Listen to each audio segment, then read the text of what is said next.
Amen. Good afternoon po sa inyong lahat at muli isang mapagpalang hapon po sa ating lahat mga kapatid at kaibigan ko sa Facebook at sa mga manunood o sa mga nanonood sa ating programa sa ating Bible study. At sorry, medyo na delay tayo ng konti dahil hinahanap ko itong aking salamin. Anyway, at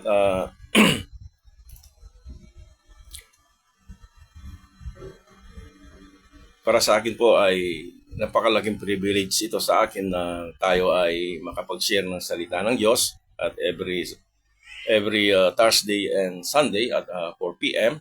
Ito ay patuloy nating ginagawa. So sa lahat ng mga paksa na ating pinag-aaralan sa nakaraan, nais ko lang ipaalala sa inyo sa na si Pablo ang unang naging miyembro ng Body of Christ. At ito yung pinakasusi sa yung pag-aaral ng may tamang paghati sa pag-aaral ng salita ng katotohanan. Si Pablo ang unang tumanggap ng bagong mensahe mula kay Jesus, hindi nagtagal pagkatapos ng siya ay maligtas. So, after na siya ay naligtas, si Pablo ay tumanggap ng bagong mensahe sa ating Panginoong Jesus. Sa kanya ay pinahayag ang dispensation of the grace of God. Ito ay misteryo na nakatago sa Diyos simula pa nung una, ayon sa Ephesians chapter 3 verses 1 to 9. So, kung sa pag-aaral kung sa pag-aaral natin sa simula pa nung una ay hindi mo makita ito or tinatanggap, hindi natin lubos na maunawaan ang kaligtasan sa ilalim ng kautusan at ang kaligtasan sa ilalim ng biyaya. So kinakailangan makita mo ito Maaring ang pananaw natin na iba ay hindi ganito sa iba ay hindi ganito. Maaring ang pananaw nila hindi naaayon. Subalit ito ang aking nakikita sa ngayon. So ating natunghayan sa nakaraan ang tungkol sa sinasabi ni Pablo sa 2 Timothy chapter 2 verse 7. Kailangan nating isaalang-alang ang mga sinasabi ni Pablo upang tayo ay bigyan ng kaunawaan o bigyan ng bigyan ng karunungan ng Diyos o kaunawaan. Tayo ay mananatiling walang pagkaunawa ayon sa sinasabi ni Pablo kung hindi natin i-consider ang kanyang sinabi Hindi natin Hindi natin mararanasan ang simpleng katotohanan at malalagay lamang tayo sa kalituan. Kapag ang hindi natin isinaalang-alang ang sinasabi ni Pablo ayon sa kanyang mga sulat, ito ay malalagay lamang tayo sa isang pag-aaral sa salita ng Diyos ng may kalituan Madalas ang pinoprotektahan ng iba ay ang theological system na nabuo sa kanilang sariling kaisipan. Ayaw nilang tignan kung ano ba ang sinasabi ng banal na kasulatan ayon sa pahina nito. Malimit ipinaglalaban natin yung ating theological system na ating natutunan sa ating yung naitanim na sa ating puso at hindi natin makakaila ito since na tayo ay bata pa at merong nang naitanim sa ating puso dahil sa ating mga natutunan at ito ay ating ipinaglalaban That is theological system or yung system belief sa ating mga kaisipan So ngayon ating ipagpapatuloy ang ating talakayin sa araw na ito o ating tatalakayin sa araw na ito ay tungkol sa rapture sa mga sulat ni Pablo sa Thessalonica o sa the books of Thessalonians Ang dalawang sulat na ito ni Pablo ay ang kauna-unahang sulat nito. Tandaan natin, ito yung first two epistles na kauna-unahang sinulat ni Pablo sa kanyang mga sulat. Maraming mga katanungan sa isip ng mga Kristiyano kung sino ba kung sino ba ang mga nagloloko itong So kung sino ba Amen. Balik tayo. Kung sino ba ang sorry, sandali. Naglolo ko itong kung sino ba ang mga bahagi ng kalipunan na ito sa Iglesia ng Diyos, ano, or the Church of God. So, may nagsasabi na ito ay in general. Yung sinasabi ng Church of God in Thessalonians, maraming nagsasabi ito ay general term, itong Churches of God. Tumutukoy ito sa lahat ng mga mananampalataya, no?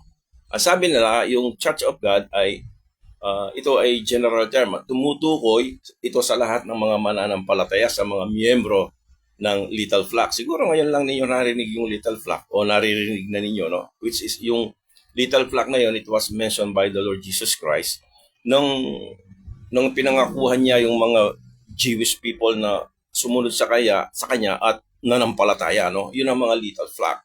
Meron ding tinatawag na Church in Jerusalem. Makikita ninyo ito sa Book of Acts. So, or the body of Christ.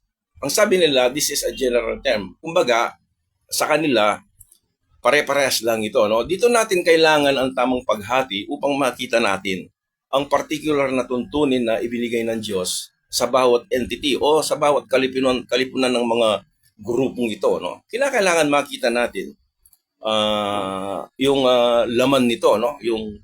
So, hindi natin pwedeng sabihin sa dalawang kalipunan o ibig kong sabihin yung dalawang grupo na hindi natin pwedeng sabihin sa dalawang grupo na ito kung mayroon silang pagkakaiba, no, sa bawat grupo. Hindi natin pwedeng sabihin na sila'y pareho, no? So halimbawa sa ebanghelyo ng kanilang tinanggap, no? Ang pagbibigay ko ng example, halimbawa yung body of Christ at saka yung Church of God, magkaibang entity yon, ano? Magkaiba yung tinanggap nilang ebanghelyo, no? So, ating susuriin ito, no? At ang ating pinaka-main topic ngayon it is about the rapture of the church, no? So, titignan natin kasi mostly lahat ng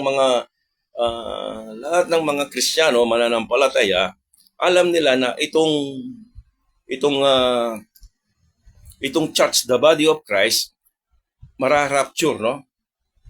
In the book of Thessalonians, no? Makikita natin doon, no? Ito, siguro maraming magiging reaction dito, no? Sa mga manunood, no? Sa topic na ito. So, aking babasahin sa 1 Thessalonians chapter 2, verses 14 to 15. Verse 14, for ye, brethren, became followers of the churches of God, which in Judea are in Christ Jesus, no? So, for ye also have suffered like things of your own countrymen, even as they have of the Jews. In verse 15, who both killed the Lord Jesus and their own prophets, and have persecuted us, and they please not God, and are contrary to all men. Ayon sa talatang 14, by the way, sana magkaroon tayo ng ballpen and notes para maisulat natin kaagad, and then you can pag-aralan yung muli pag nagkahiwalay tayo, no? Sa verse 14, mayroong mga Gentiles people, no, na naging bahagi ng churches of God.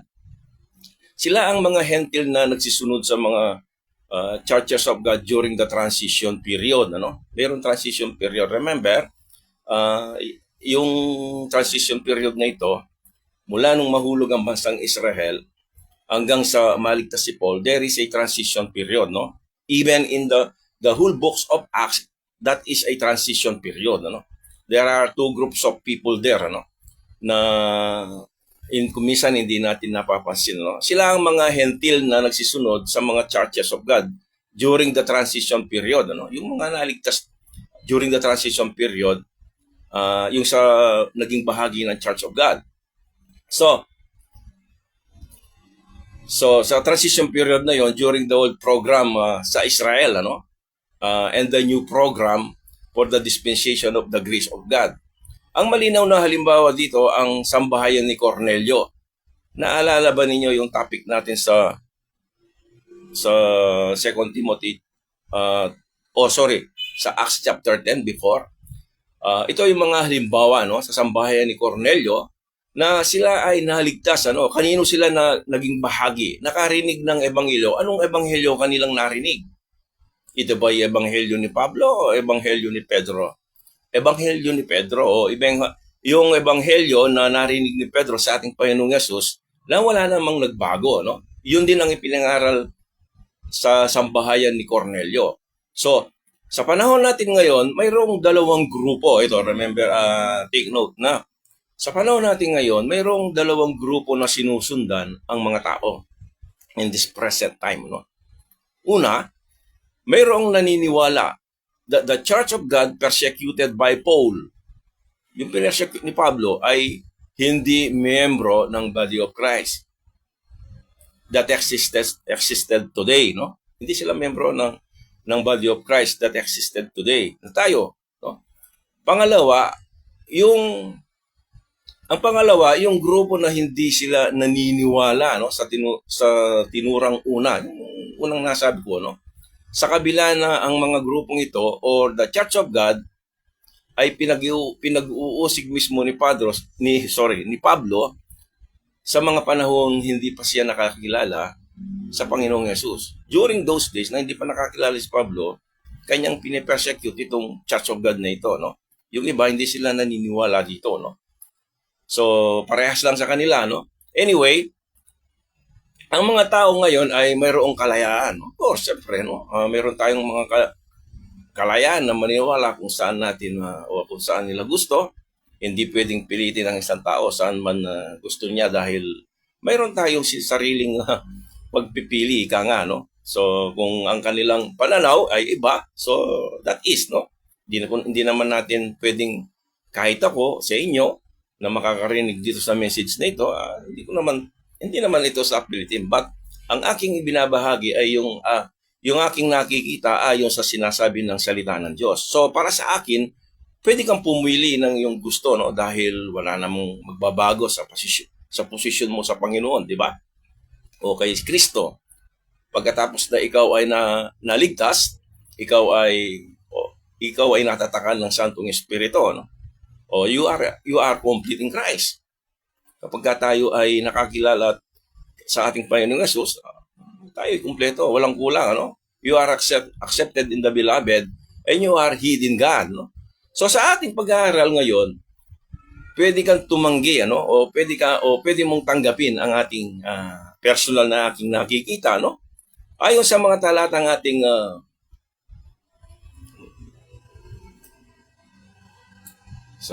nagloloko itong aking mouse. So sa ating pag-aaral ngayon, pwede kang, sabi ko nga sa inyo, pwede kang tumanggi, ano? Pwede mong tanggapin yung ating nakikita. Ayon sa mga talatang ating babasahin ngayon, personally sa akin, kung nais lumago ng isang mananampalataya, ikaw, ako, kung nais mong lumago sa ating pananampalataya, so kailangan niyang tanggapin kung ano ba ang sinasabi ng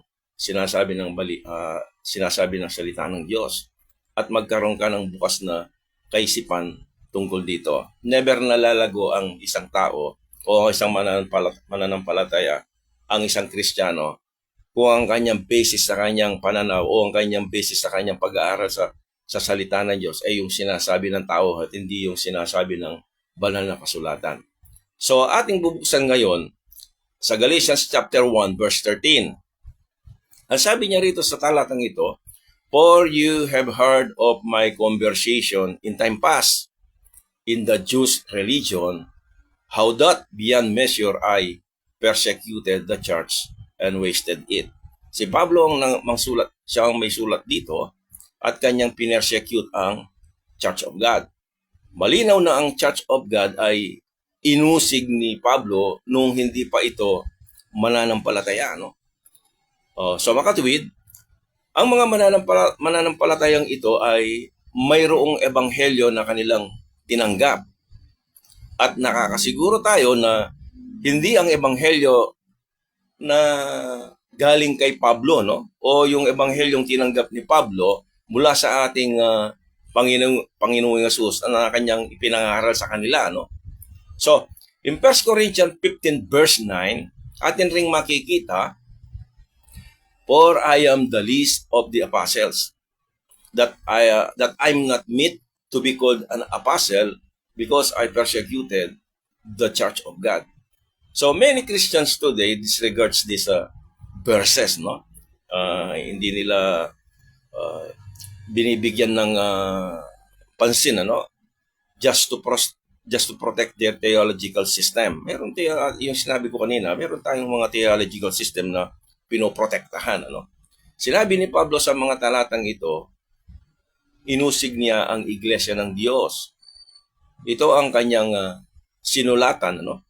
Itong iglesia ng Diyos na ito, or the Church of God, ito ang kanyang sinulatan sa 1 and 2 Corinthians. So ating basahin, ano, para at least makita natin.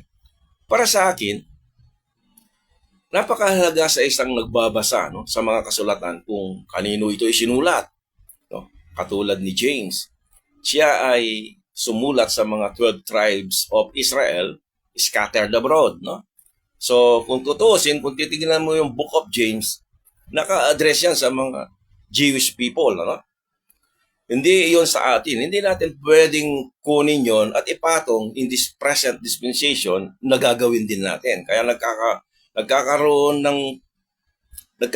ng diferensya doon sa, o nagkakaroon ng mixed doctrines dahil doon sa sinabi ni James, ang tao ay hindi lamang sa pananampalataya siya maja-justified, kundi sa kanyang gawa. Diba? Malinaw naman sinabi sa James chapter 2 verse 24.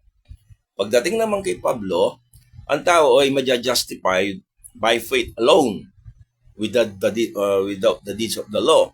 So, kung tutusin, ano sila, ano ba? Hindi sila magmimit, ano? Magkaibang sinasabi. So, dahil it's a matter of rightly dividing the word of truth, at the same time, hindi parehas ang kanilang doctrine na tinanggap, no? O yung turo na tinanggap sa ating Panginoong Yesus. So, sa 1 Corinthians chapter 1, verse 2, tingnan natin kung kanino niya sinulat o kanino naka-address itong 1 Corinthians, ano? Nung sinasabi ni Pablo. So, in verse 2, "Unto the church of God which is at Corinth." Ito yung kanyang sulat, no? 1 Corinthians chapter 1, verse 2. "To them that are sanctified in Christ Jesus, called to be saints, with all that in every place call upon the name of Jesus Christ our Lord, both theirs and ours." Dito pa lang sa verse na ito, makikita muna na there are two groups of people here. May distinction yun. Yung both theirs and ours, no? Yung sila at tayo, sabi ni Pablo. Dito pa lang, mayroon ng Church of God and the followers, yung body of Christ, no? Yung followers ni Pablo, no? So, in 2 Corinthians chapter 1 verse 1, titingnan din natin kung kanino niya naka-address itong aklat na to. Verse 1, "Paul, an apostle of Jesus Christ by the will of God, and Timothy, our brother." Kanino? Unto the church of God, which is at Corinth, with all the saints which are all in Achaia. So, anong makikita natin ngayon dito? Maliwanag na si Pablo ay kanyang inusig yung Church of God. The Church of God, during those days, nang hindi pa mananampalataya si Pablo hindi niya in-establish ang church nito. Hindi niya in-establish. Ang Iglesia ng Diyos ayon sa dalawang talata na ito, Galatians chapter 1 verse 13 and 1 Corinthians 15 verse 9, no? Maliwanag na si Pablo ay kanyang pinag-uusig itong Iglesia ng Diyos, ano? Si Pablo ay ipinakilala niya ang grupo na ito ng mga mananampalataya, di ba? Nung nasa after the death of Stephen in Acts chapter 8 verse 1, beginning verse 1. Makikita mo yung mga Kristiyano after the death of Stephen, continuously they are persecuted, no? They were scattered abroad, no? So, In verse 1, in chapter 8, and Saul was consenting unto his death. And at that time, sabi niya rito, and at that time, there was a great persecution against the church which was at Jerusalem. Yung church at Jerusalem, no? Ito yung sinabi ni Pablo dito na there is a persecution sa mga churches noon, no?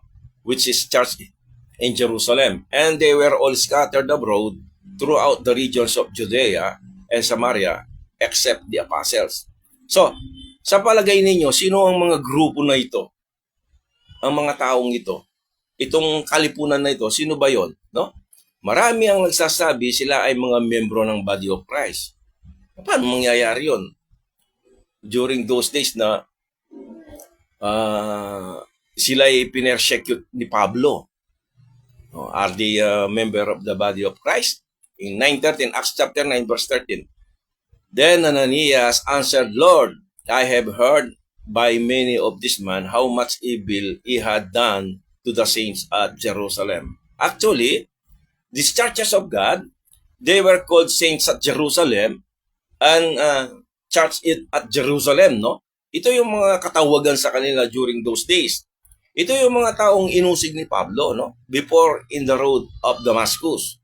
'Di ba si Paul nung maglakad sa Damascus, doon niya na-encounter si Lord Jesus Christ in chapter 9, 'di ba? So, ang mga taong ito na inusig ni Pablo ay tinawag na churches of God. Before, no? Before. It is composed of church in Jerusalem and saints in Jerusalem and church in Jerusalem, no? So, in 1 Thessalonians chapter 2 verse 14, for ye brethren became followers of the churches of God. Ito yung tinutukoy ni Pablo na yung mga Gentiles people, no? Basahin niyo itong Thessalonians, no? For ye brethren became followers of the churches of God, which in Judea, no, are in Christ Jesus. For ye also have suffered like things of your countrymen, no? Ito yung sabi niya, even as they have of the Jews. So, tinutukoy niya rito yung ang mga mananampalatayang ito ay mga hentil, no? And became followers of the churches of God. Ito yung mga hentil na naging katulad ni Cornelius, no? Na nasabi ko kanina. Siya ay sumama sa grupo ni Pedro. Hindi siya bahagi sa body of Christ. Merong nagtatanong sa akin, ano ba yung kinasamahan ni Cornelio? Hindi ba body of Christ? So, sinabi ko na sa inyo sa kanina, if there are two entities o dalawang kalipunan na magkaiba ang kanilang ebanghelyong dinala o ipinangaral sa kanya, there is a distinction. Magkaiba sila, no? So, si Pablo, ang ipinapangaral niya sa body of Christ ay magkaiba sa ipinapangaral ni Peter, no? Ni Peter. So, ang ipinangaral ni Peter kay Cornelio, the same. Kung ano yung itinuro ng ating Panginoong Yesus, there is a walang bagong revelation na tinanggap si Peter mula sa Panginoon. The same old gospel, no? Kailangan siyang magsisi for the remission of sin, kailangan siyang mabautismo, water baptism is part of the salvation. So, iyon ang kinakailangan niya yung worthy of living in order to be accepted by him, sabi nung talata, no? So Acts chapter 10:35, no? So sa atin, we are already accepted in the beloved. Hindi natin kailangan na to work worthy. Do tayo ay mga mananampalataya, alam natin ang dapat gawin, no? But hindi tayo kinakailangan na lalakarin natin yon upang makamit natin yung to be accepted sa Panginoon, ano? Dahil tayo ay naging acceptable na sa Panginoon, ano? Hindi ito based dun sa ating mga karakter, no, sa ating buhay, ano? Ang tinanggap na ebanghelyo ni Cornelio ay hindi kay Pablo. Hindi kay Pablo. Sapagkat ang ipinangaral sa pamamagitan ng pananampalataya, no? Si Pablo ay ang ipinangaral ni Pablo ay biyaya ng kaligtasan sa pamamagitan ng pananampalataya, no? Samantalang ang tinanggap na ebanghelyo ni Cornelio ay upang maging katanggap-tanggap sa Panginoon ay kailangan gumawa ng katwiran. O yun, no? Sabi niya, gumawa tayo ng katwiran. Ngayon, tayo ba upang maging katanggap-tanggap tayo, gagawa tayo. Of course, tayo ay pag nakakilala sa Panginoon, lalakad tayo ayon sa gusto niyan. Pero hindi yun ang paraan, ano? Sapagkat ang paraan natin, yung katwiran natin ay hindi magiging acceptable sa Diyos. Hindi magiging acceptable sa Diyos, ano? Dahil ang ating katwiran ay ang ating Panginoong Yesus. Now, si Pablo ay meron siyang minensyon, ano? Sa 1 Thessalonians chapter 2, verse 14. Yung churches of God, ano? In verse 14, "For ye, brethren, became followers of the churches of God, which is in Judea, are in Christ Jesus. For ye also have suffered like things of your own countrymen, even as they have even as they have of the Jews." So in 2 Thessalonians chapter 1 verse 4, sa talatang ito, sinabi rin ni Pablo, no, the churches of God, no? Ang sabi niya sa verse 4, "So that we ourselves glory in you in the churches of God for your patience and faith in all persecutions and tribulations that you endure." Sabi niya. Itong account na ito in Acts chapter 17, itong nabasa nating talata, kung talagang i-research ninyo, that account is in Acts chapter 17. No, yung binasa nating dalawang talata na yon. Noong si Pablo ay nasa Thessalonica, bago ang 1st and 2nd Corinthians, no? Bago yung 1st and 2nd Corinthians. So, which is in Acts chapter 18. So, ibig sabihin, naisulat yung 1st and 2nd Corinthians na uuna sa 1st Corinthians. Actually, ang chronology is 1st and 2nd Corinthians, Galatians, and then yung 1st and 2nd Corinthians, no? So, before the book of Romans, in Acts chapter 30, verse 3, those Gentiles believers are God-fearing people na naging bahagi ng churches of God.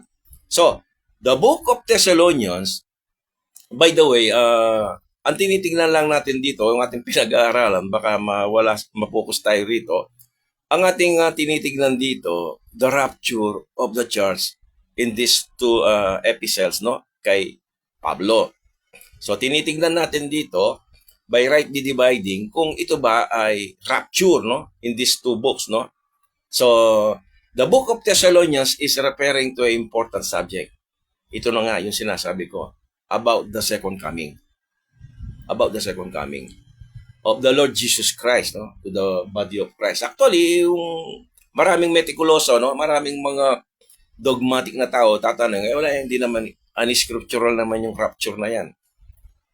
Yes, pero meron tayong pinaniniwalaan na kung ginamit lang natin yung term na yon dahil ito yung angkop na nakikita nating salita na pwedeng madaling maintindihan.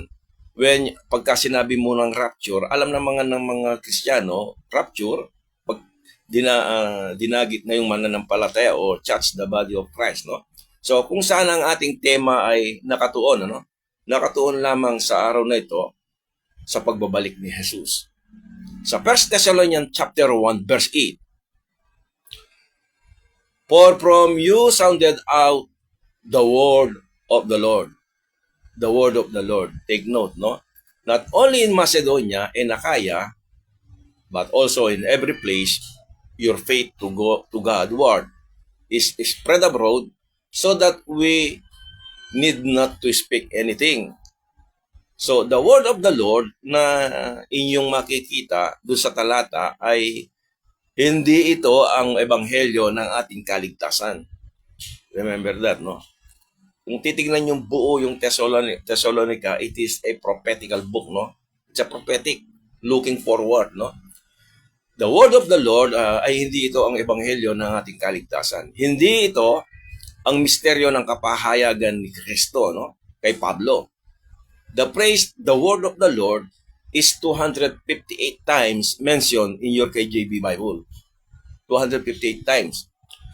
Ito yung itong pariralang o phrase, the word of the Lord, ay unang nabanggit sa Genesis chapter 15, verse 1.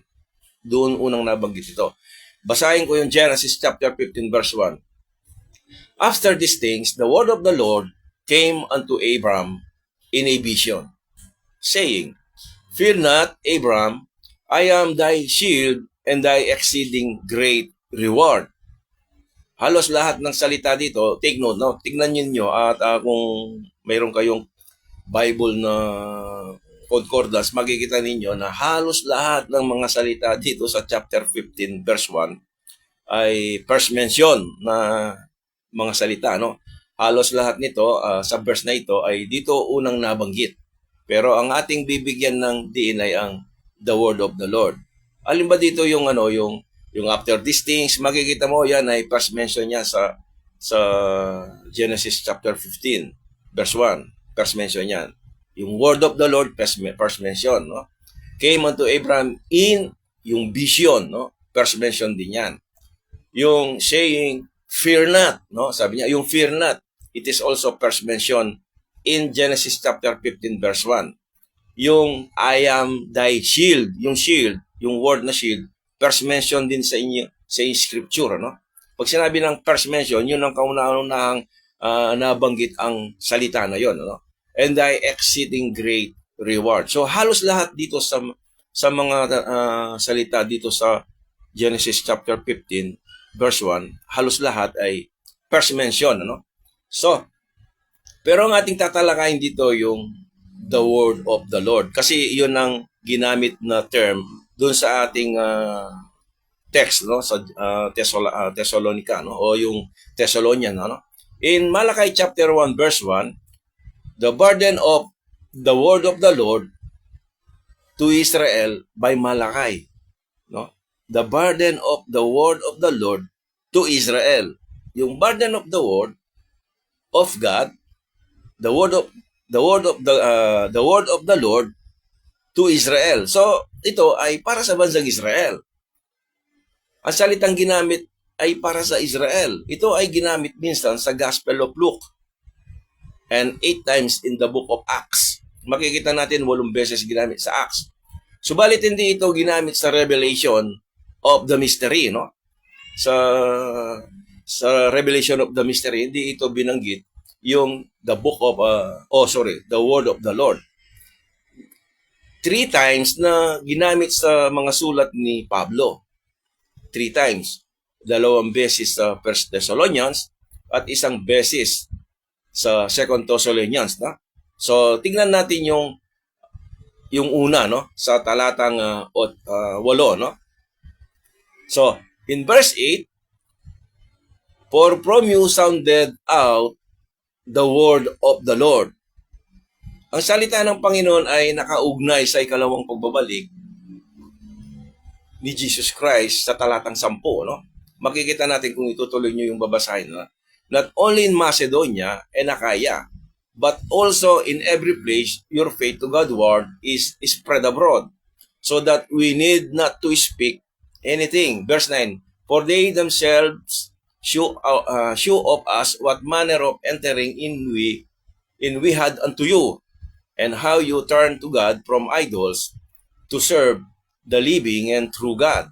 Verse 10, and to wait for His Son from heaven. Ito yung connection ng the word of the Lord sa pagbabalik ni Jesus Christ, and to wait for His Son from heaven, whom He raised from the dead, even Jesus, which delivered us from the wrath to come, no? The word of the Lord, alam ng lahat ito ay tungkol sa second coming, no, of the Lord Jesus Christ. Subalit wala itong kinalaman tungkol sa revelation of the mystery, no? Wala itong kinalaman sa biyaya ng kaligtasan. So para maintindihan natin ito, anyway, alam ko na tayong mga kasalukuyan nanonood o sa mga makakapanood pa dito pag sinabi nating revelation of the mystery, ito ay in-reveal lang niya kay Pablo, which is the mystery. Yung mystery, in-reveal kay Paul. Pero yung pag sinabi nating prophecy, ito ang dealing ng Diyos sa bansang Israel. There is a kingdom program, no? So, yung sinasabi nating mystery program, lahat ng mga bagay na para sa kasalukuyang panahon in the body of Christ, ni-reveal niya kay Paul. Wala itong yung tinatawag nating the word of the Lord, wala itong kinalaman sa biyaya ng kaligtasan. So, ito ay tumutukoy sa pagbabalik ng ating Panginoong Hesus, ano? Ang pangalawa ay makikita natin yung praise o yung pariralang ang salita ng Panginoon o the word of the Lord sa 1 Thessalonians chapter 4 verse 15. Ang sabi niya rito, "For this we say unto you by the word of the Lord, that we which are alive and remain unto the coming of the Lord shall not prevent them which are asleep." No? So, sa pangyayaring ito, walang misteryo na nakasaad dito sapagkat ito ay isang propesya na ipinaalam. Kapag prophecy, nakita. Once na this is a mystery, ito ay hidden. And only na i-reveal ito, yung mystery nito, kay Paul. So pag sinasabi natin ito ay hidden or mystery, it is not part of the mystery program, which is the church, the body of Christ, no? So ito, maraming beses ko nang inilagay sa ating marami na akong topic na regarding the mystery program, no? So kung gusto nyo, inyong silipin o pwede ninyong panoorin, no? Sa 2 Thessalonians chapter 3 verse 1. "Finally, brethren, pray for us." Sabi ni Pablo sa sulat, in verse 1, in 2 Thessalonians chapter 3, "Finally, brethren, pray for us, that the word of the Lord may have free course, and be glorified, even as it is with you." So, hindi ito ang paraan, ano, kung paano tayo manalangin in this present dispensation, ano? Kung hanes ang bawat isa sa atin, di ko lang alam kung makikita natin to, no, ang bawat isa. Kung honest ka, hindi ganito ang paraan ng ating mga panalangin in this present time. Hindi ganito yung panalangin, no? Ang sabi niya rito, ano yung panalangin niya? "Finally, brethren, pray for us, the word of the Lord." Meron ka bang naririnig na panalangin na gano'n? Kahit na sa mga prayer requests, makikita mo sa isang kapulungan, walang the word of the Lord, no? So, ang huling pagkabanggit ng pariralang salita ng Panginoon o the praise of the word of the Lord ay makikita sa 1 Peter chapter 1 verse 25. Verse 25. Sabi niya rito, "But the word of the Lord endureth forever. And this is the word which by the gospel is preached unto you." Ngayon, may mababasa ba tayong talata na si Pedro ay nangaral katulad ng ipinangaral ni Pablo? In the entire scripture, kung titignan ninyo, well, ipinangaral niya yung Son of God declared by the power of His resurrection. But the salvation through grace, hindi ipinangaral ni Paul yung death, burial, and resurrection. Hindi niya ipinangaral ni Pedro yung "for by grace are you saved through faith." Hindi niya ipinangaral ni Pedro yon. At hindi rin niya kahit kanino, kahit saan tingnan sa Biblia, ay hindi niya ipinangaral yon. Ang pinangaral ni Pablo ay repentance and baptism for the remission of sin. "And whosoever shall call upon the name of the Lord shall be saved." Yun ang kanyang pangaral, no? And in order to be accepted in Him, sa Panginoon, para maging accepted tayo, you need to work for it. So they are under grace, no? O under the law, no? So, sa 1 Thessalonians chapter 1 verses 8 to 10. Verse 8. "For from you sounded out the word of the Lord, not only in Macedonia and Achaia, but also in every place, your faith to God's word is spread abroad, so that we need not to speak anything. Verse 9, for they themselves shew of us what manner of entering in we had unto you, and how you turned to God from idols to serve the living and true God. Verse 10, and to wait for his Son from heaven, whom he had raised from the dead, even Jesus, no? Which delivered us from the wrath to come. Itong phrase na the wrath to come, yung wrath to come, ito, tingnan nyo itong word na ito. Itong phrase, the wrath to come, kailan ba yan mangyayari? The wrath to come. Di ba? Nang sinabi ang sinabi ni Mateo, tignan natin regarding the wrath to come, no? So, anyway, hindi ko nakuha itong sinabi ni Mateo. Parehas ang sinabi ni Mateo regarding dun sa phrase na the wrath to come. So, in verse 11, babasahin ko sa inyo, as you know now,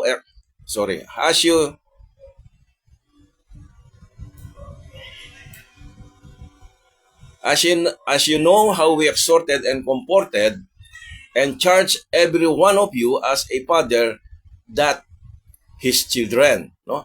Verse 12, that you would walk worthy of God, who had called you unto his kingdom and glory. Kung titignan nyo ng maigi itong ang mga talatang nabasa, sa talatang ito ay kailangan mong makita ang paraan upang makapasok ka sa kingdom. Ang sabi niya rito, that you would walk worthy of God, who had called you into his kingdom. Para makapasok ka sa kanyang kingdom, you need to walk worthy of God, no? Without fail, no? Ito yung ninanais na sa talatang ipinapakita ni Pablo dito, no? And to walk worthy. Tandaan natin, ang basihan ng pagtanggap ng Diyos sa bansang Israel, no? Ay sa kanilang gawa. No? Ngayon, sa palagay ba natin, kung ito yung basihan sa ating buhay, ang pagtanggap ng Diyos sa atin to enter into His kingdom. Let's say, as an example, mayroon bang papasa sa atin? Wala siguro, no? At walang papasa.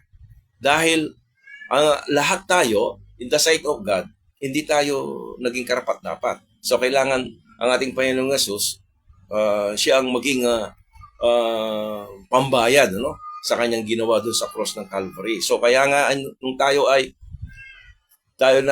haharap sa Diyos, hindi makikita yung ating sarili, kundi yung righteousness na imputed to us by our Lord Jesus Christ. So, kinumpirma ito ni Pablo sa talatang 2 Thessalonians chapter 1, verse 3 and 4. Verse 3, we are bound to thank God always for you, brethren. Sabi niya, as it is written, or as it is meet, because that your faith groweth exceedingly. Ito yung tinitignan natin dito, yung Thessalonians, regarding dun sa mga taong kinakausap ni Pablo, it is all about the coming of the Lord. Ang kinakausap nito, it is a prophetic books, no? Pag sinabi natin propesya, ito yung dealing ng Diyos sa bansang Israel. Kaya, ang sekretong coming of Christ Jesus here, wala yon, ano? Yung ibig sabihin, yung rapture, para kunin niya yung mga mananampalataya, no? Titingnan pa natin mamaya-maya, no? Ito bang salitang ito na groweth exceedingly ng verse 3, magpipit kaya sa body of Christ ito? Groweth exceedingly. And the charity of every one of you, all toward each other, aboundeth. Nangyayari ba ito sa panahon natin? Ganito ba ang trato ng bawat isa sa mga mananampalataya ngayon sa body of Christ? That the charity, no? Sabi niya rito, that the charity of every one of you, all toward each other aboundeth. Wala, di nangyayari ito, no? Even sa panahon natin, no? maganap ka ng faction ngayon sa church, the body of Christ. Sila nagkakagulo, di ba? They are, kumbaga sabi niya, mayroon silang kanya-kanyang faction, no? Para silang ang nangyayari ngayon sa denominational churches, actually, para bang for family na lang, ano? Hindi na yung body of Christ, hindi na natin halos makilala in this present time, ano? So, verse 4, so that we ourselves glory in you in the churches of God for your patience and faith in all your persecutions and tribulations that you endure. 5, which is a manifest token of the righteous judgment of God, that ye may be counted worthy of the kingdom of God. Tingnan niyo ito, for which ye also suffer. Tingnan niyo ito, that may be counted worthy of the kingdom of God. Actually, meron ding kuminsan binibigyan ng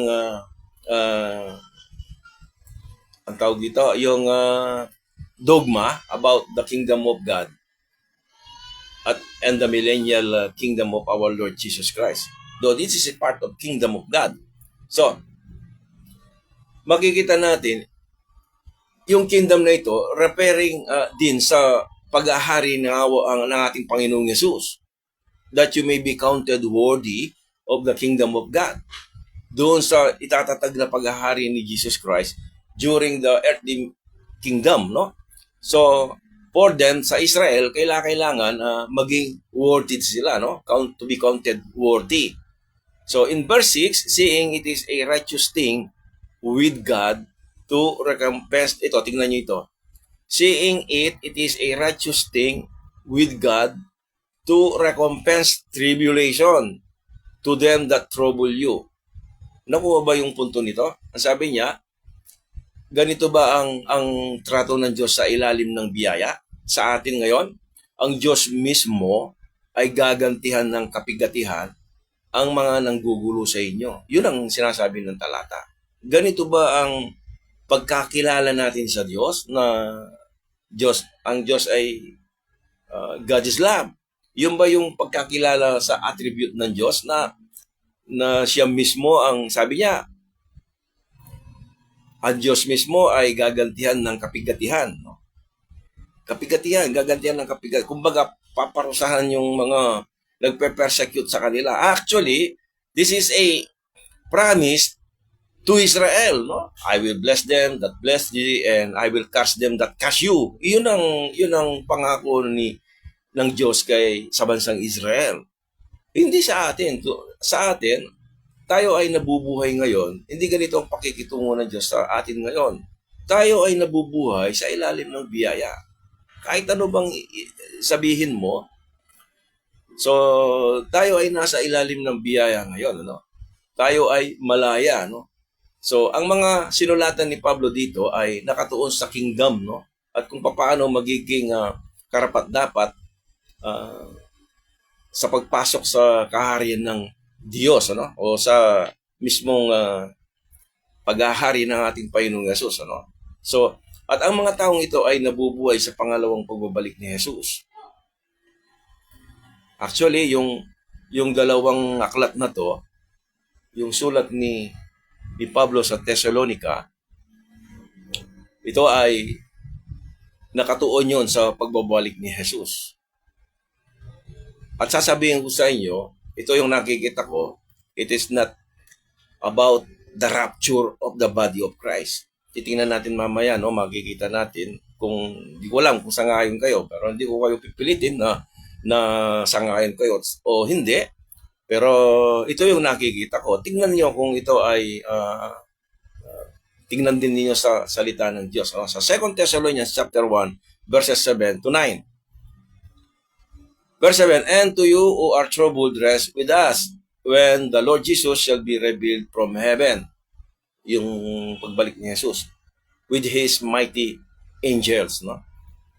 Verse 8, in flaming fire taking vengeance on them that know not God, and that obey not the gospel of our Lord Jesus Christ, who shall be punished with everlasting destruction from the presence of the Lord and from the glory of His power.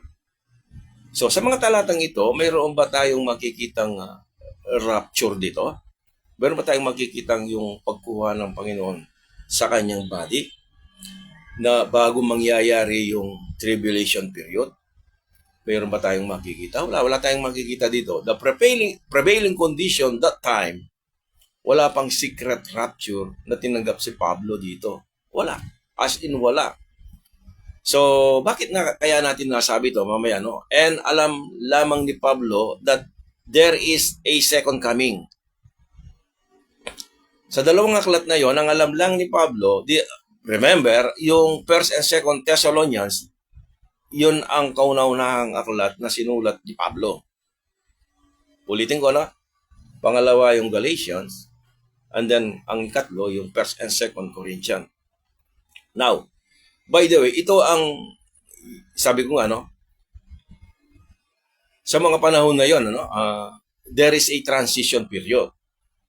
Though sinulat ni Pablo yung dalawa na yon, wala siyang kaalam-alam about the rapture of the church. Pero naisulat niya yon by the revelation of our Lord na babalik siyang muli.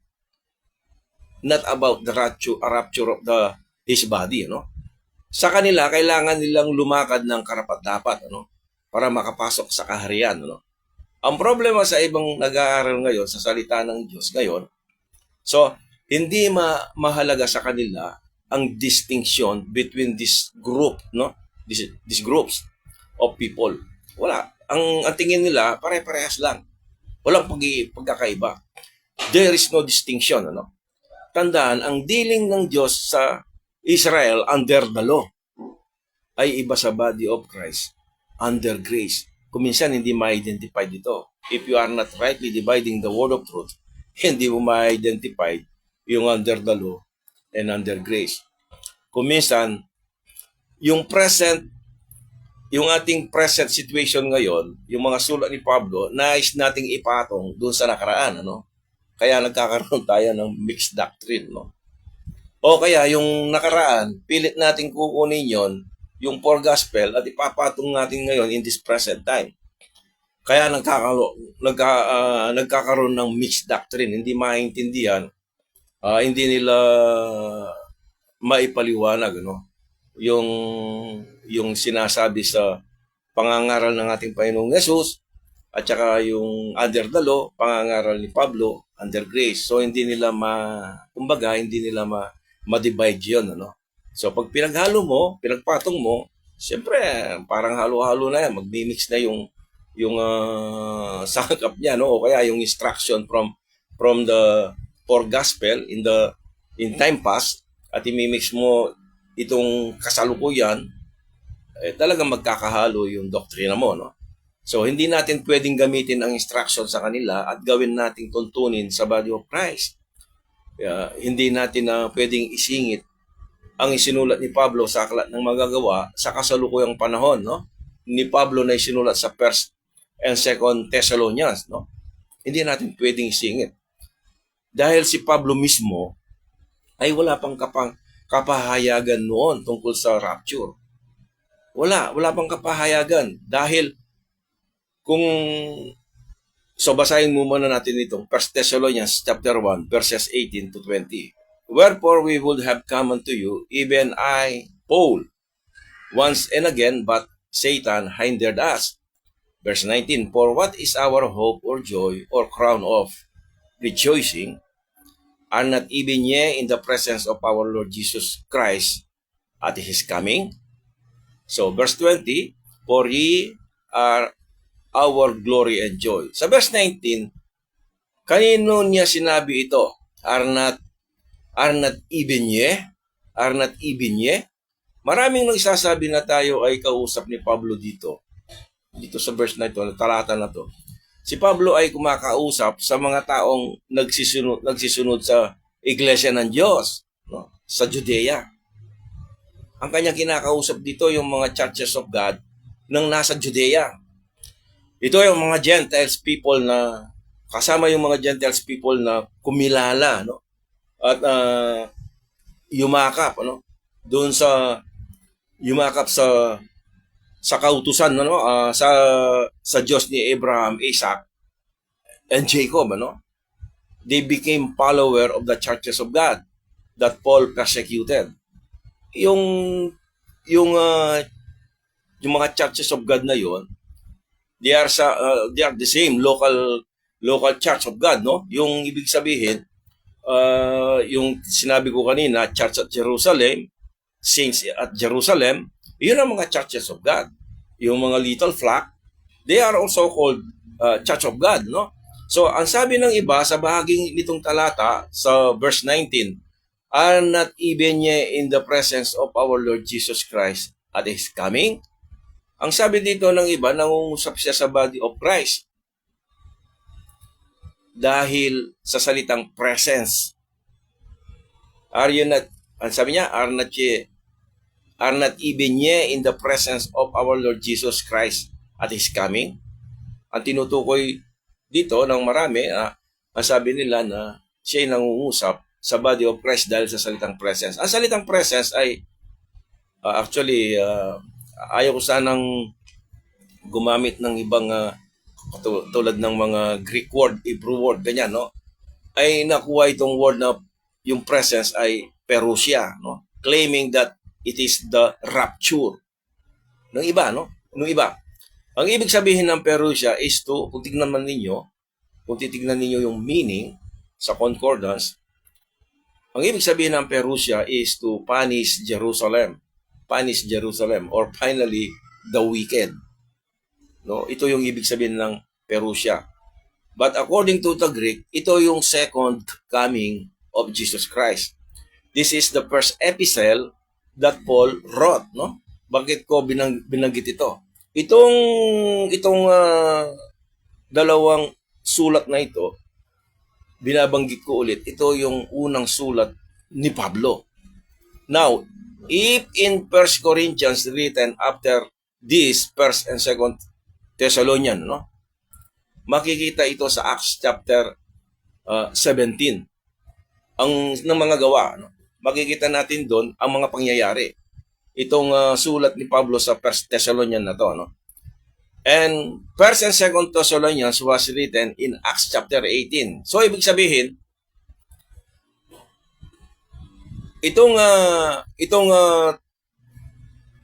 now, if in the 1st Corinthians, sinabi ni Pablo, behold, I show you a mystery, we shall not all asleep, we shall all be changed.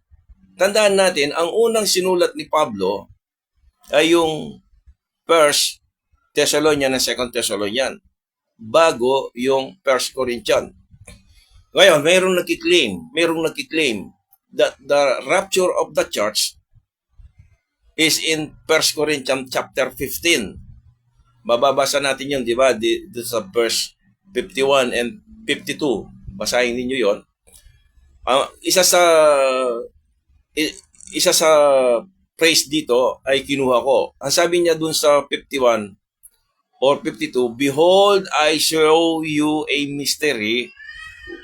We shall not all sleep, but we shall all be changed. Mayroong phrase na ganon dun sa talata. So now, kung ito ang kiniklaim ng mga mananampalataya in this present time, that the rapture is in that verse, in 1 Corinthians. And that is a mystery. I show you a mystery, we shall not all sleep, we shall all be changed. Tandaan, pag sinabi nating mystery, hindi ko close kung ang rapture dito, no? Anyway, tinitingnan lang natin para may substantiate natin kung tama ba itong claim ng marami na ang 1 Thessalonian and 2nd Thessalonian, it is the time of rapture of the body of Christ. Ito yung nais ko lang makita natin. Dito, mayroong nagkiklaim yung 1 Corinthians chapter 15, verse 51 and 52. Kahit pabalik-balik tayo, nais ko lang masiguro na yung aking ibinabahagi na masundan ninyo at inyo rin titignan sa inyong pansariling pag-aaral, no? So, ang sabi niya rito, behold, I show you a mystery. That is mystery.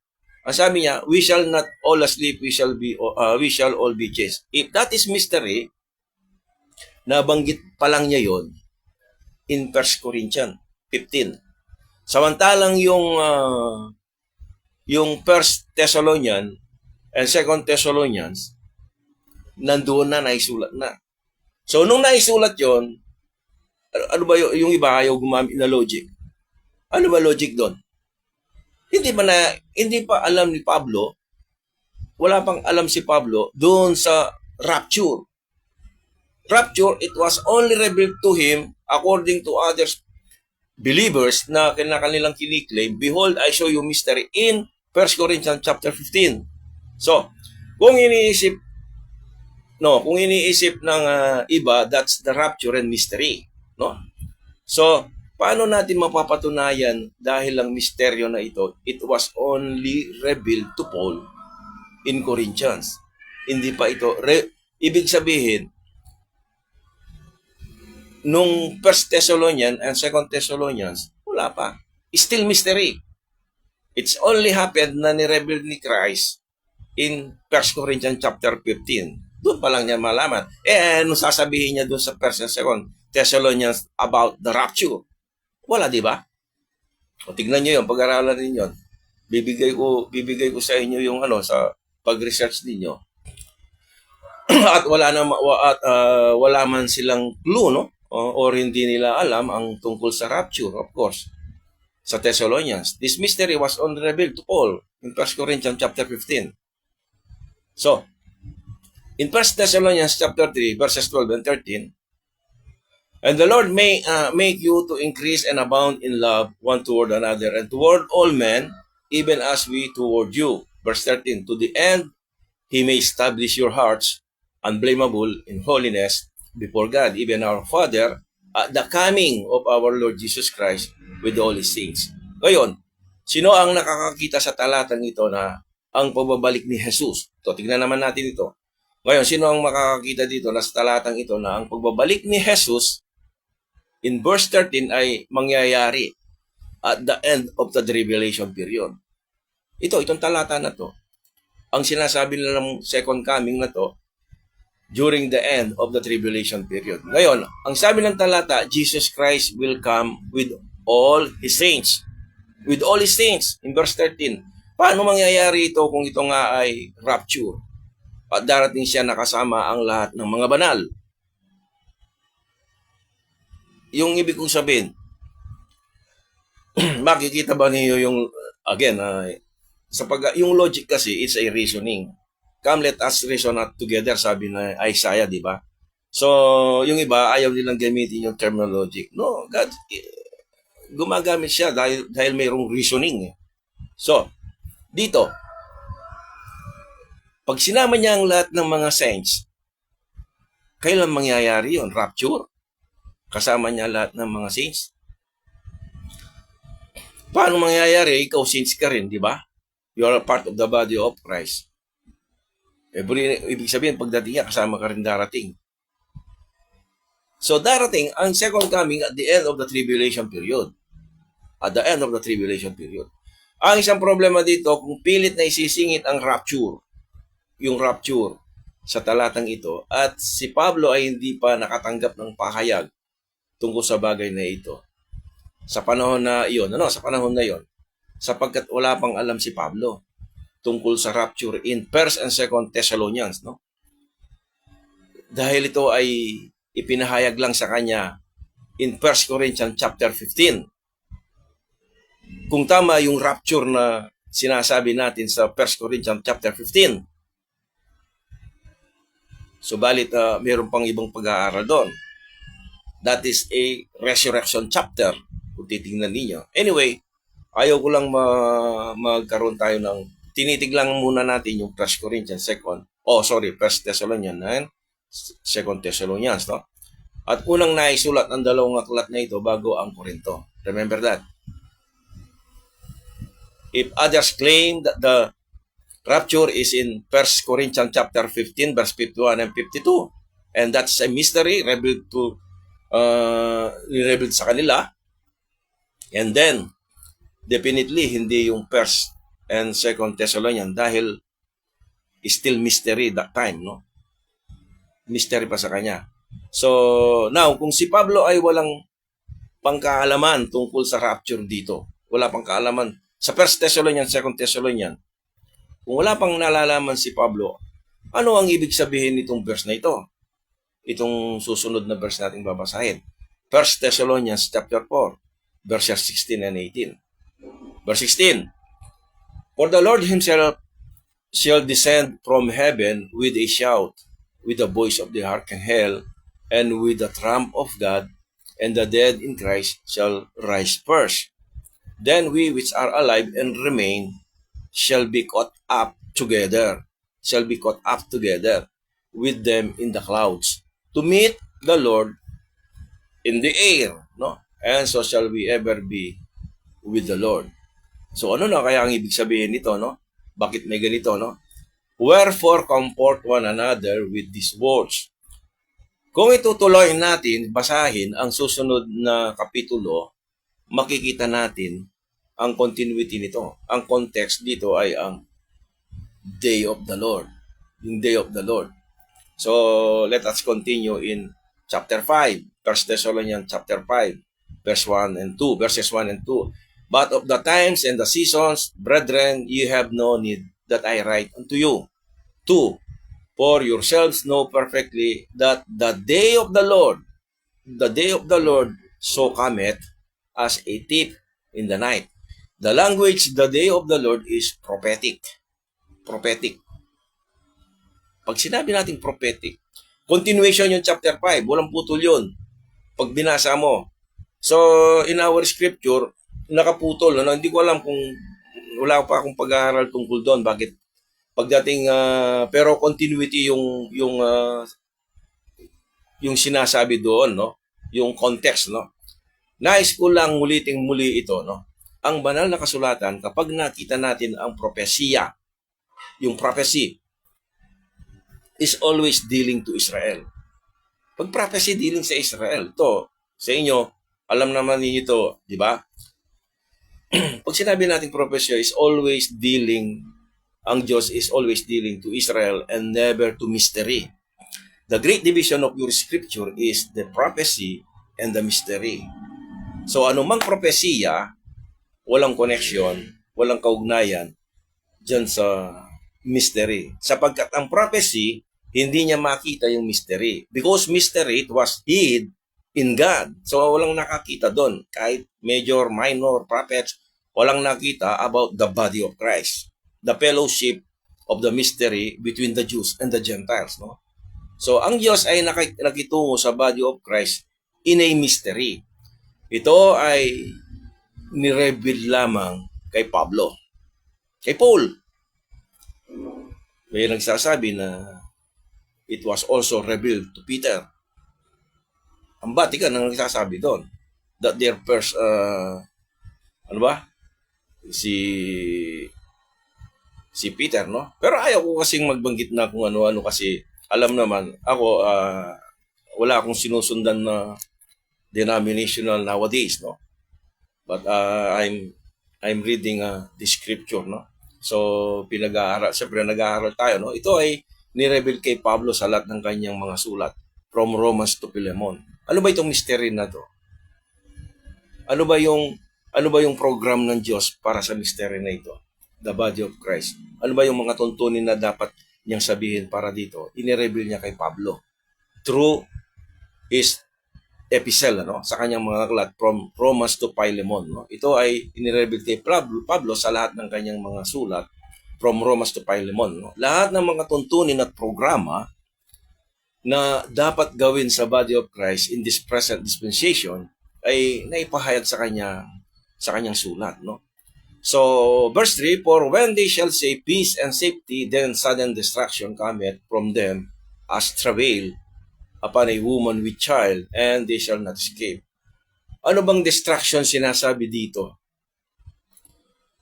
Ano bang destruction sinasabi dito? Ito ay tumutukoy sa pagdating ni Jesus, no? Verse 4, But ye, brethren, are not in darkness, that they should overtake you as a thief. That day, Ibig bang sabihin during the rapture, sa panahon na ito ay mangyayari? Ano ba ang dahilan? Ano ba ang dahilan ng pagkawasak o destruction in verse 3? Ano ba yung pagkawasak doon?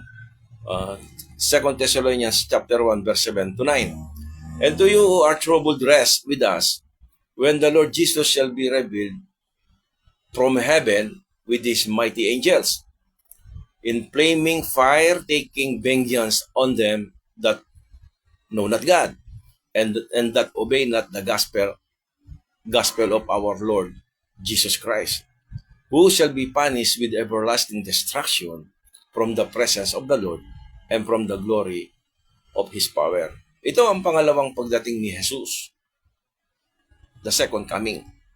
And this is Revelation chapter 19, no? Makikita mo doon when Jesus Christ descend. Ito 'yon. When Jesus Christ descend from heaven riding in a white horse, and out of his mouth goeth a sharp sword. Ngayon, tandaan natin, ang larawan na ito in flaming fire, taking vengeance on them that know not God, and that obey not the gospel of our Lord Jesus Christ, who shall be punished with everlasting destruction. Ito yung paghihiganti, no, sa mga hindi nakakilala sa Diyos at sa mga hindi nagsitalima, no, sa ebanghelyo ng ating Panginoong Yesus. This is the second coming of the Lord. This is the day of the Lord that Paul, talking in 1 and 2 Thessalonians, iyon ang sinasabi niya. Ang mga talatang ito ay tumutukoy sa second coming of Christ. Kailan? At the end of the Daniel 70 week.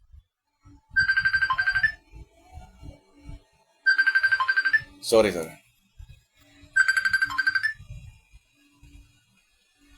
So at the end of the 70 week, no? Kung sakaling ang unang talata sa 2 Thessalonians, na-interrupt. Kung sakali ang unang talata sa 2 Thessalonians, chapter 2, verse 1, is true. Tingnan natin, verse 1, 2 Thessalonians. Now we beseech you, brethren, by the coming of our Lord Jesus Christ, and by our gathering together unto Him. Ano bang ibig sabihin ng gathering together unto Him? Gathering together unto Him. So, hindi kaya ito yung sinasabi niya sa Matthew chapter 24, verse 30 to 31.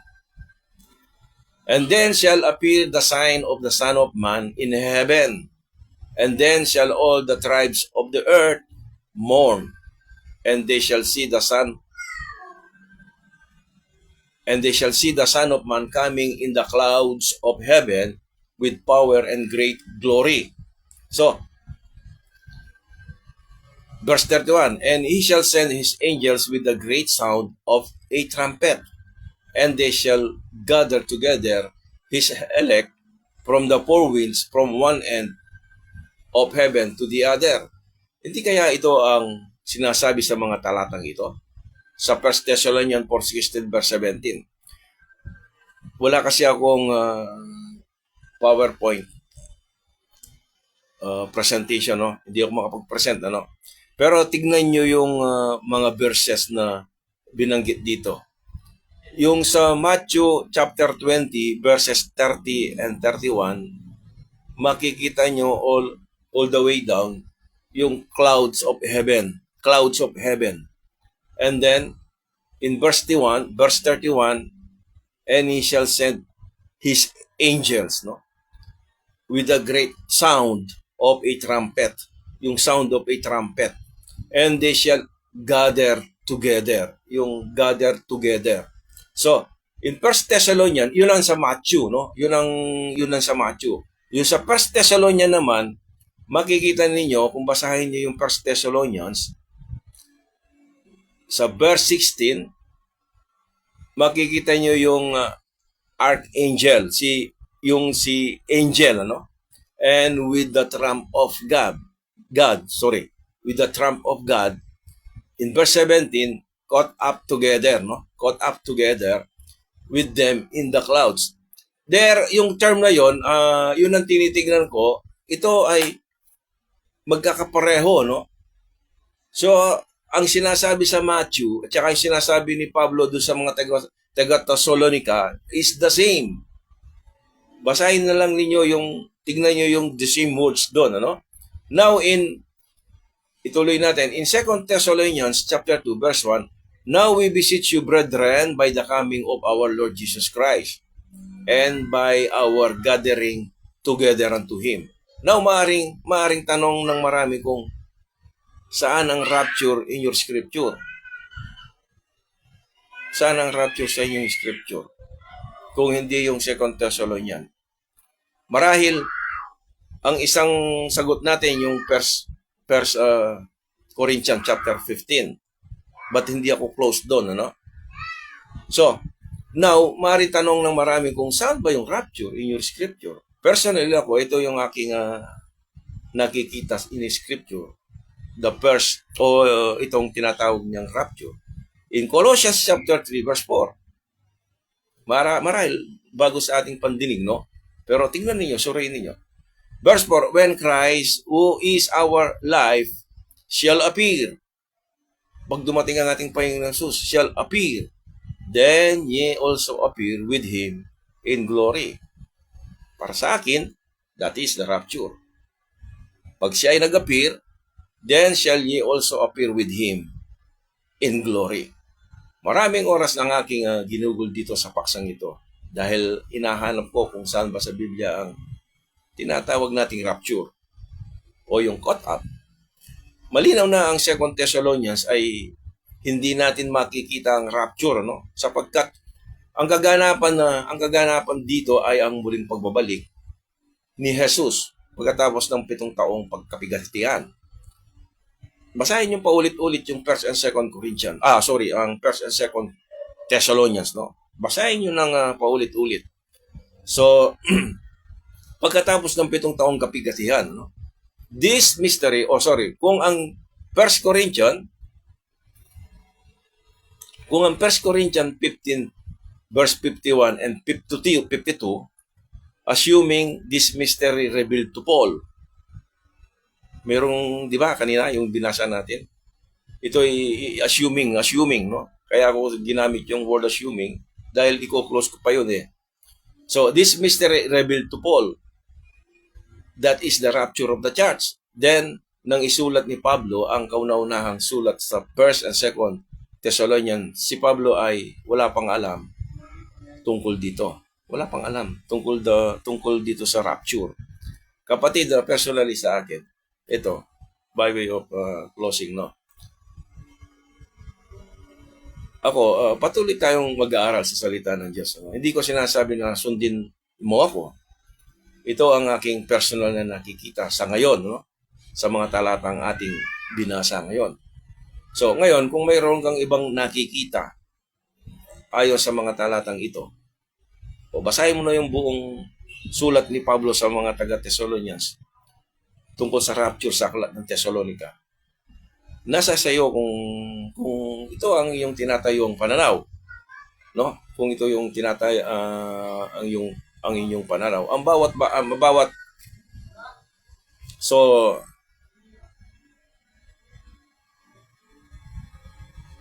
So mayroon tayong, actually, of course, mayroon tayong mga sariling pagpili sa ating pag-aaral sa salita ng Diyos. Para sa lahat ng mga kaibigan ko sa Facebook, sa ating panahon, tayo ay nabubuhay sa biyaya ng Diyos. Ang tanging ebanghelyo na pwedeng makapagligtas sa iyo at sa akin at sa lahat ng tao sa panahon natin ngayon, ito yung tinapos na gawain ng ating Panginoong Yesus, no? Doon sa cross. Siya ay namatay, inilibing at muling nabuhay, no? Sa oras na ikaw ay nanampalataya sa ebanghelyong ito, ikaw ay maliligtas. Tayo ay maliligtas hindi dahil sa ating mabubuting gawa. Ikaw at ako ay pinatawad niya pinatawad niya sa lahat ng ating mga pagkakasalan, no? At si Jesus ang ating magiging katwiran pagharap natin sa Diyos. Tandaan natin, habang tayo ay nabubuhay sa mundong ito, nais ng Diyos, tayo ay lumago. Hindi lamang nakakilala, hindi lamang na nanalig sa kanyang ebanghelyo ng kaligtasan, kundi mayroong utos si Apostol Pablo in order for us to grow, no, sa pagkakilala sa Panginoon. Ito ay wala nang iba kundi yung pag-aralan natin ang salita ng Diyos. Basahin natin, ano? Huwag tayong huwag tayong mag-stick, ano, sa bagay na itinuturo ng iba, no. So personally, ako lagi ko ina-encourage ang bawat kapatiran, ano. Lahat, hindi lamang kapatiran, pati na yung mga Kristiyanong tinawag ng mga Kristiyano, kinakailangan basahin nila yung salita ng Diyos sapagkat doon natin makikita ang tamang, dahil yun ang ating basis ng ating doktrina, no, na ating pinag-aaralan, ano. Hindi doon sa yung iba kasi akala nila narating na nila yung dulo, no, yung mga bagay na malalalim ukol sa spiritual na bagay, ano. No, wala pang isang taong makakapag-claim na narating na niya yung dulo, no, pagdating sa spiritual na bagay.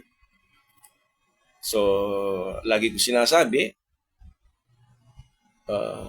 learning is a continuous process. Nagsimula tayo sa walang alam, tayo ay lumalago dahil sa ating naririnig, kahit mali pa yan, minsan nagiging system na ng ating belief hanggang sa pagkikipaglaban mo yon. So remember, our supreme basis of all our doctrines is the Word of God, no? Tignan mo kung ano yung itinuturo niya. Remember, if you are rightly dividing the word of truth, makikita mo yung simplicity o yung simpleness ng salita ng Diyos. Kaya tayo nahihirapan at hindi natin maisasara ang ating mga tinitignan sa salita ng Diyos dahil hindi tayo naka-rightly divide in the word of truth. Anyway, isang magandang hapon sa lahat. Pagpalain po tayo ng Panginoon. Maraming salamat sa pagsama ninyo sa akin at sa mga manunod pa sa mensaheng ito. I hope and pray na sila rin ay magpatuloy sa kanilang pag-aaral sa salita ng Diyos. Let me close in prayer. Lord, maraming pong salamat sa oras na ito at kami po ay binigyan mo ng time sa aking mga kapatid na nakasama ko sa pag-aaral ng iyong salita at salamat sa kanilang tiyaga na ipinagkaloob mo rin sa kanila. At alam ko na mayroong mga bagay na minsan kaming naririnig, maaaring ito'y bago, pero ito ay maging dahilan upang kami ay makapagsaliksik sa iyong mga salita. At patuloy ko po kayong pinasasalamatan sa programang ito. Bigyan mo po kami ng karunungan upang patuloy po naming magamit itong advanced technology na hindi lamang sa isang lugar kundi sa buong kung saan po naaabot ito pong aming live stream na ito.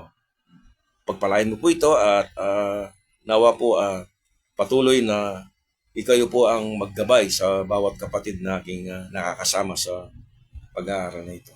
Binabalik ko po ang kapurihan at kapasalamatan sa tanging pangalan ng aming Panginoong Yesus. Amen. Sorry mga kapatid kung medyo nahihirapan akong magsalita ngayon dahil siguro medyo napahaba yung practice kanina, no? So to God be the glory. See you on Sunday again, 4 o'clock po. At personally, na-enjoy ko ito. Dito sa programang ito, hindi ako naghihintay kung mayroong manunood o wala. So, na-late lang ako ngayon. Pagsapit ng 4 o'clock, I will start itong live stream, no? Pero, Brother Ramil, salamat. At si Brother Noel Legaspi, salamat, bro. And then si Brother Joe Rico Prente. So, maraming salamat sa inyo at nawa kung meron kayong mga bagay na marami akong mga binuksan ng topic, baka kung gusto nyong panoorin, pinopromote ko yung mga, hindi naman ako after kung maraming manonood o as long as gusto ko sana na mabasa na o mapanood ng iba.